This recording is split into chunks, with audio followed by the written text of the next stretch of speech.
नमस्कार दोस्तों, study corner 24 channel में आपका स्वागत है। आज हम यूपीटेट के लिए एक महत्वपूर्ण क्लास लेके आए हैं जिसमें हम चर्चा करेंगे राष्ट्रीय पाठचर्या की रूपरेखा 2005 यानी एनसीएफ 2005 के बारे में हम चर्चा करेंगे। चाहे आप यूपीटेट दे रहे हों या सीटेट का एग्ज़ाम दे रहे हों तो वहाँ पे आपको एनसीएफ 2005 को पढ़ना बहुत ही महत्वपूर्ण है। तो आइए आज की क्लास में हम चर्चा करते हैं एनसीएफ 2005 के बारे में। क्लास शुरू करने से पहले यदि आप हमारे चैनल को सब्सक्राइब नहीं किए हैं तो हमारे चैनल स्टडी कार्नर 24 को जरूर सब्सक्राइब कर लें। आइए देखते हैं राष्ट्रीय पाठचर्या की रूपरेखा 2005 यानी एनसीएफ 2005। सबसे पहले हम देखते हैं कि एनसीएफ यानी राष्ट्रीय पाठचर्या की रूपरेखा, इसका फुल फॉर्म क्या होता है? National curriculum framework. सबसे पहले आपको यही ध्यान रखना है, एनसीएफ मतलब नेशनल करिकुलम फ्रेमवर्क। इसके फुल फॉर्म को आपको याद रखना है। इसी को राष्ट्रीय पाठचर्या की रूपरेखा 2005 कहते हैं। राष्ट्रीय पाठचर्या की रूपरेखा को आमतौर पर एनसीएफ के रूप में जाना जाता है, जो अवसरों की समानता, सीखने के आकलन, गुणवत्ता के अनुभव, शैक्षिक उद्देश्यों आदि जैसे मुद्दों को संबोधित करने के लिए संचालित किया जाता है। हमने आपको बताया एनसीएफ, जिसे नेशनल करिकुलम फ्रेमवर्क के नाम से जाना जाता है, जो अवसरों की समानता, सीखने के आकलन, गुणवत्ता के अनुभव, शैक्षिक उद्देश्यों आदि जैसे मुद्दों को संबोधित करने के लिए संचालित किया जाता है।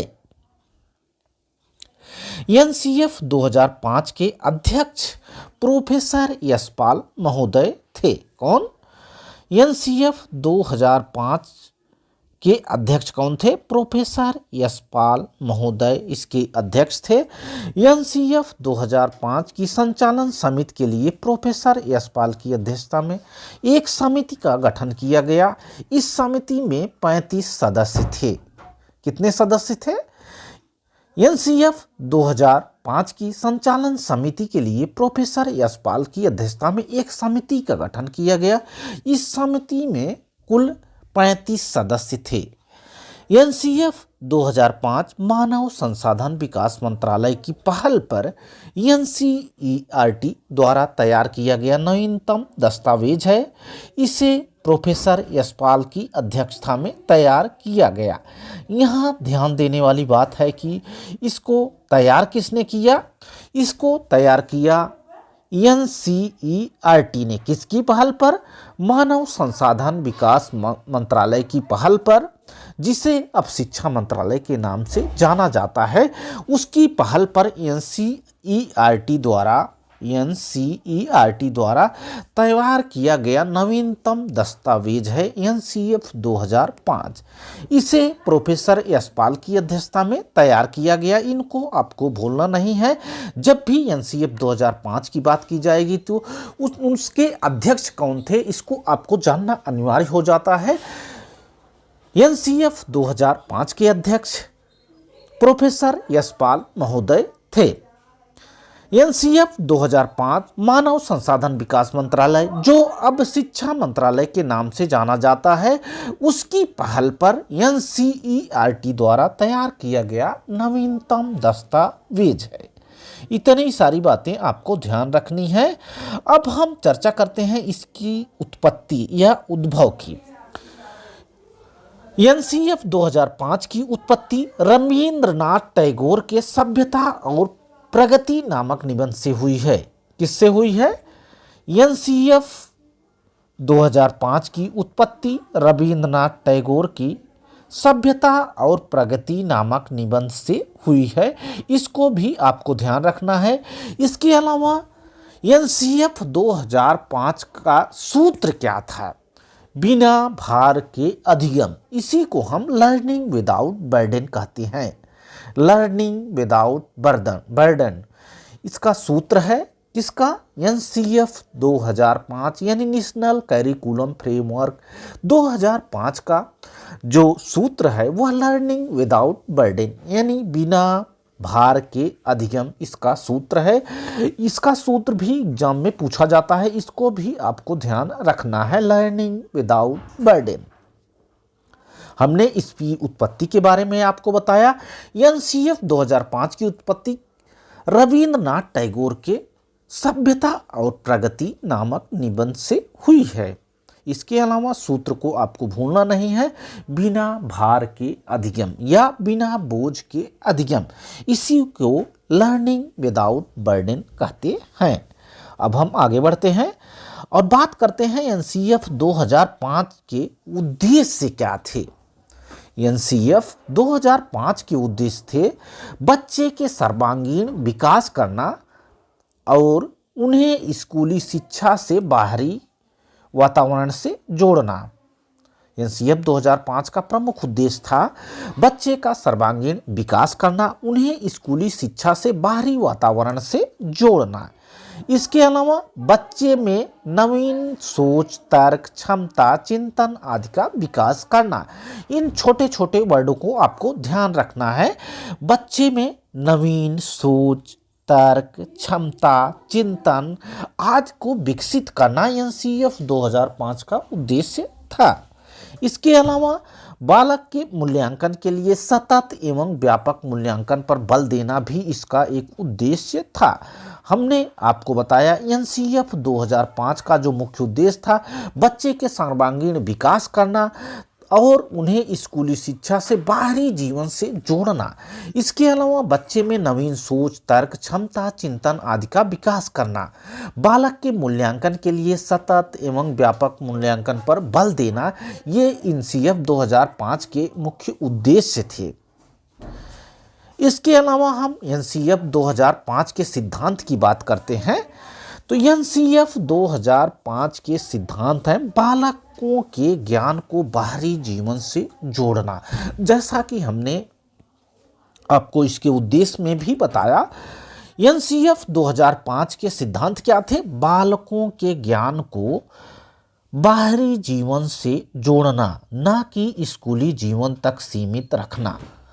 दूसरा उद्देश्य, शिक्षा केवल पाठ्य पुस्तक पर केंद्रित ना हो। शिक्षा कैसी हो? शिक्षा बाहरी वातावरण से प्रेरित हो, शिक्षा केवल पाठ्य पुस्तक पर केंद्रित ना हो। इसका सिद्धांत है NCF 2005 का। बालकों की शिक्षण प्रक्रिया रटंत पद्धति से मुक्त होनी चाहिए। किससे? यानी बालकों की जो शिक्षा हो वह रटंत पर आधारित ना हो। बालकों की शिक्षण प्रक्रिया रटंत पद्धति से मुक्त होनी चाहिए। यह NCF 2005 के सिद्धांत के अंतर्गत है। बालकों की परीक्षा प्रणाली को लचीलेपन से युक्त करना तथा कक्षागत गतिविधियों को जोड़ना, यह भी NCF 2005 के सिद्धांत में आते हैं। हमने आपको बताया बालकों के ज्ञान को बाहरी जीवन से जोड़ना NCF 2005 के सिद्धांत थे। इसके अलावा शिक्षा केवल पाठ्य पुस्तक पर केंद्रित ना हो, बालकों की शिक्षा प्रक्रिया रटंत पद्धति से मुक्त होनी चाहिए। बालकों की परीक्षा प्रणाली लचीलेपन से युक्त करना तथा कक्षागत गतिविधियों से जोड़ना, ये NCF 2005 के सिद्धांत के अंतर्गत आते हैं। इसके अलावा राष्ट्रीय महत्व बिंदु को पाठ्यक्रम में शामिल किया जाए। अब हम बात करते हैं NCF 2005 के तहत सभी 22 भाषाओं जो 8वीं अनुसूची के तहत हैं में अनुवाद किया गया। कितनी भाषाओं में? 22 भाषाओं में, जो कि 8वीं अनुसूची के अंतर्गत हैं। सभी भाषाओं में अनुवाद किया गया। अब हम इसके पाठ्यक्रम की बात कर लेते हैं। किसके? NCF 2005 के पाठ्यक्रम की हम चर्चा कर लेते हैं। पाठ्यक्रम निश्चित क्रम में निश्चित व्यवस्था के साथ हो। कैसा पाठ्यक्रम होना चाहिए? NCF 2005 का पाठ्यक्रम कैसे निर्धारित होना चाहिए? निश्चित क्रम में निश्चित व्यवस्था के साथ होना चाहिए। इसके अलावा फ्रोबेल के अनुसार पाठ्यक्रम कैसा होना चाहिए? पाठ्यक्रम समस्त मानव जाति के गुणों का सार है। किसने कहा? फ्रोबेल ने कहा। फ्रोबेल ने क्या कहा? फ्रोबेल ने कहा पाठ्यक्रम समस्त मानव जाति के गुणों का सार होना चाहिए। इसके अलावा हम कुछ और बातें कर लेते हैं। एनसीएफ 2005 के तहत प्रावधान है कि बालक की जो प्राथमिक स्तर की शिक्षा हो वह कैसी होनी चाहिए? बालक की प्राथमिक स्तर की शिक्षा स्थानीय भाषा अर्थात घरेलू भाषा में होनी चाहिए। एनसीएफ 2005 कहता है कि बालक की जो प्राथमिक शिक्षा हो वह कैसी हो? स्थानीय भाषा में हो अर्थात घरेलू मौसम में होनी चाहिए, घरेलू भाषा में होनी चाहिए। अब हम आगे बढ़ते हैं, बात कर लेते हैं कुछ और महत्वपूर्ण बिंदु की जो कि एनसीएफ 2005 के महत्वपूर्ण तथ्य के बारे में आते हैं। एनसीएफ 2005 के महत्वपूर्ण तथ्य हैं। शिक्षा बाल केंद्रित हो। कैसी हो? शिक्षा बाल केंद्रित होनी चाहिए। पाठ्यक्रम ज़्यादा से ज़्यादा व्यवहारिक होना चाहिए। ये बहुत ही महत्वपूर्ण पॉइंट है, इनको आपको याद रखना चाहिए। शिक्षा बाल केंद्रित हो, एनसीएफ 2005 कहता है। पाठ्यक्रम ज़्यादा से ज़्यादा व्यवहारिक होना चाहिए। कैसा होना चाहिए? पाठ्यक्रम व्यवहारिक होना चाहिए। एनसीएफ 2005 एनसीईआरटी के पाठ्यक्रम में सुधार लाने हेतु अपनाया गया एक सुधारात्मक कदम है। कैसा कदम है? एक सुधारात्मक कदम है। एनसीएफ 2005 एनसीईआरटी पाठ्यक्रम में सुधार लाने हेतु अपनाया गया एक सुधारात्मक कदम है। एनसीएफ 2005 का निर्माण एनसीईआरटी द्वारा किया गया। किसके द्वारा किया गया? एनसीएफ 2005 का निर्माण एनसीईआरटी द्वारा किया गया। किसके पहल पर? मानव संसाधन विकास मंत्रालय की पहल पर, जिसे अब शिक्षा मंत्रालय के नाम से जाना जाता है, की पहल पर एनसीईआरटी द्वारा तैयार किया गया एनसीएफ 2005। इसके अलावा विद्यार्थियों को रटने से मुक्त किया जाए। किससे मुक्त किया जाए? विद्यार्थियों को रटने से मुक्त किया जाए, यानी जो रटंत वाली प्रणाली है उससे मुक्त किया जाए। एनसीएफ 2005 के अनुसार बच्चे की प्राथमिक स्तर की शिक्षा कैसी होनी चाहिए? मातृभाषा या घरेलू भाषा में होनी चाहिए।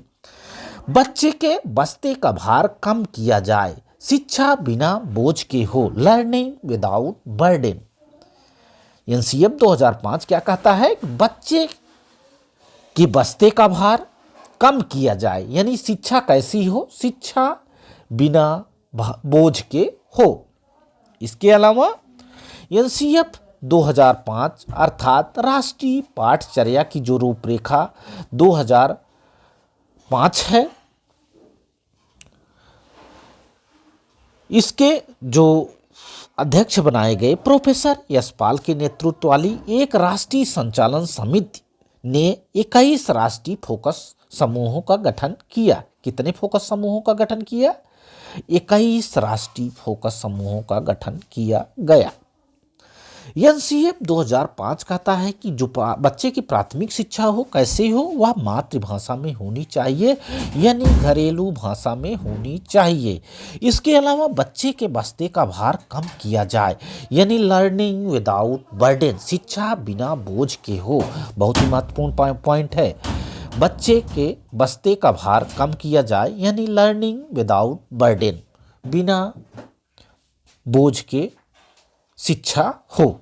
इसके अलावा एनसीएफ 2005 अर्थात राष्ट्रीय पाठचर्या की जो रूपरेखा है उसके जो अध्यक्ष बनाए गए प्रोफेसर यशपाल के नेतृत्व वाली एक राष्ट्रीय संचालन समिति ने 21 राष्ट्रीय फोकस समूहों का गठन किया। कितने राष्ट्रीय फोकस समूहों का गठन किया गया? 21 राष्ट्रीय फोकस समूहों का गठन किया गया। इसको भी आपको ध्यान रखना है। इतनी सारी बातें आपको याद रखनी है एनसीएफ 2005 के बारे में। यह एक महत्वपूर्ण टॉपिक है, चाहे आप सीटेट का एग्जाम दे रहे हैं या यूपी टेट का एग्जाम दे रहे हैं, आपको एनसीएफ 2005 पढ़ना ही पढ़ना है। आशा है कि आज का वीडियो आपको अच्छा लगा होगा। वीडियो अच्छा लगा हो तो वीडियो को लाइक करें, शेयर करें तथा हमारे चैनल स्टडी कॉर्नर 24 को ज़रूर सब्सक्राइब करें। Thanks for watching this video. Thank you.